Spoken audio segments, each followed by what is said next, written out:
Can you even imagine a country formally dispatching its army to combat birds? It sounds peculiar, doesn't it? Absolutely. But in 1932, Australia did precisely that against a bird called the emu, and it was dubbed the Great Emu War. Yes, this incident is quite famous and also a tad embarrassing for Australia. So today, let's delve deeper, explore what this was all about, why it happened, why the army was sent, and what the ultimate outcome was. Right, so it's essential to understand its background. This was the period immediately after the First World War, meaning economic conditions worldwide were dire, that Great Depression era. Exactly that, the Great Depression. Australia too faced severe unemployment. The government had given land in Western Australia to its ex-servicemen who had returned from the war for farming. Okay, so they could establish some means of livelihood? Yes, but for one, the economy was already in bad shape.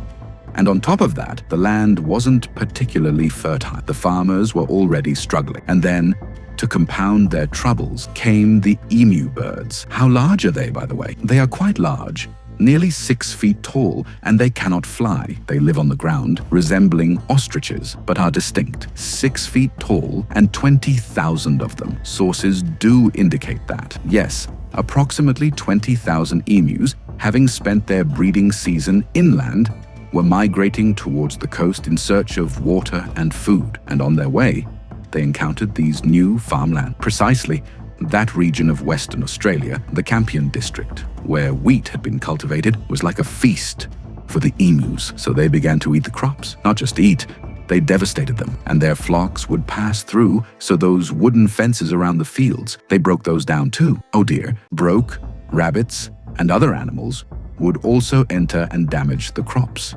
So this became a massive problem for the farmers. Initially, I heard emus were a protected species. Yes, killing them was prohibited, but when this situation arose, due to pressure from the farmers, they were declared pests or vermin. Essentially, they were considered like insects. The farmers must have already been furious. Wheat prices were falling, the government had promised subsidies which weren't materializing. Absolutely, so this emu calamity, you see, became unbearable for them. They appealed to the government to do something.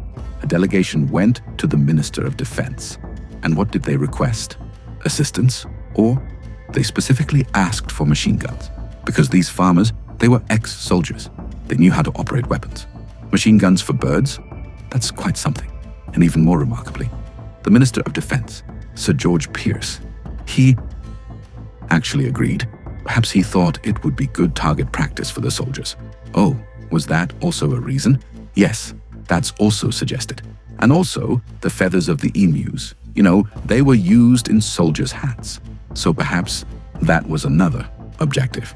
In any case, he dispatched Major G.P.W. Meredith. Okay, yes, and 2 Lewis machine guns and 10,000 rounds of ammunition. 10,000 bullets? For birds. And who was footing the bill? The farmers had to bear the cost, meaning the expense of ammunition, the soldiers' lodging and food. All this was the farmers' responsibility. Right, so the army arrived on the scene. Then what happened? Did the operation commence? Yes, but right at the outset, there was a bit of a hiccup. Firstly, it rained, which caused the emus, who were gathered in one place, to scatter into small groups. So they couldn't get a large target. Indeed.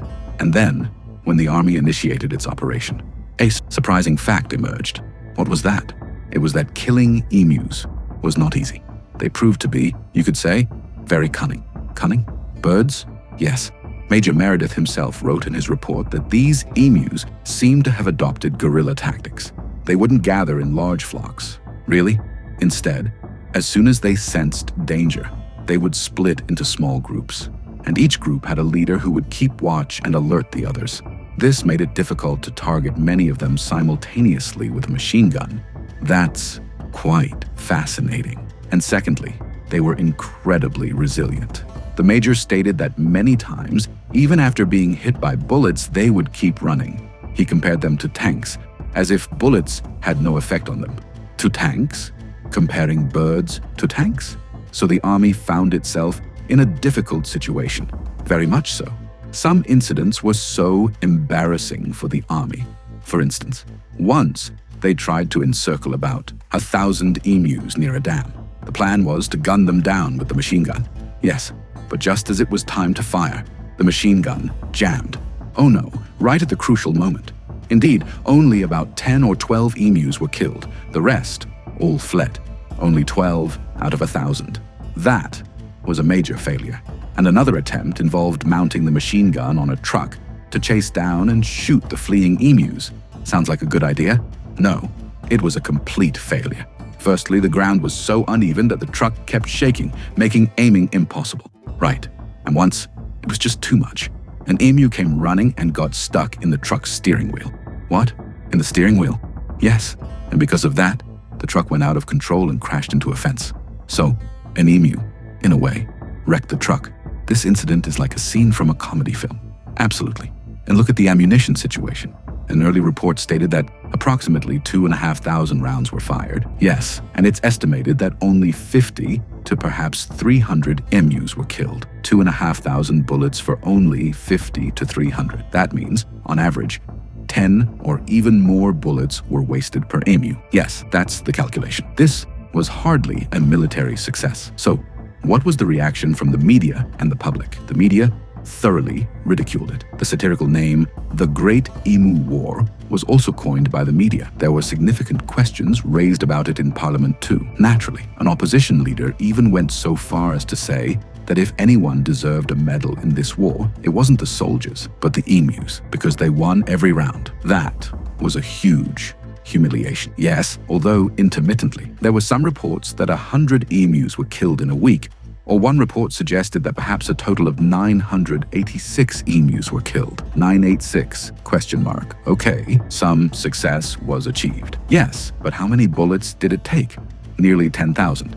So, still, 10 bullets per emu. Thus, overall, the operation was considered a complete failure. So, what did the government finally decide? Was the army recalled? Yes, after a brief pause in November, the operation was officially terminated in December 1932, and the soldiers were recalled. Major Meredith himself was very disappointed. So the farmers' problem remained unresolved. The government then adopted a different approach. They instituted a bounty for killing emus, known as the bounty system. Oh, meaning whoever killed an emu would get money? Exactly. And this method proved more successful. According to one report, in 1934, within just 6 months, bounties were claimed for over 57,000 emus. 57,000. That's a huge number, far more than the army achieved. Yes, even later, farmers repeatedly requested military assistance. In 1934, 43, 48. But the government refused each time. So, in the end, who won this war? That's a very interesting question.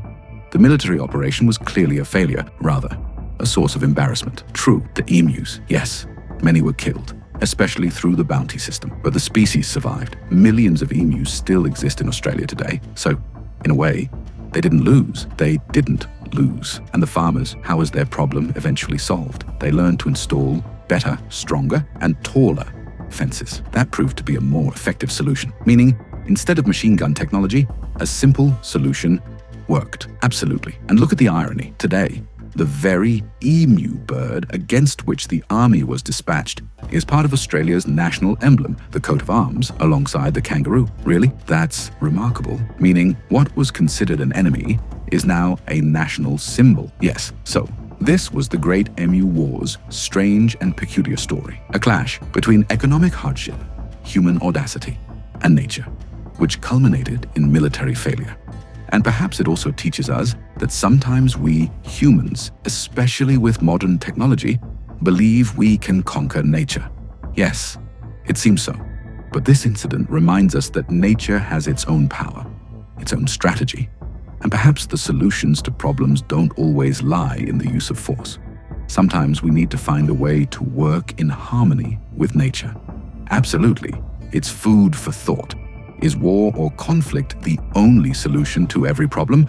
Or do we need to seek more creative and sustainable solutions, especially when it concerns the environment and wildlife? Well said.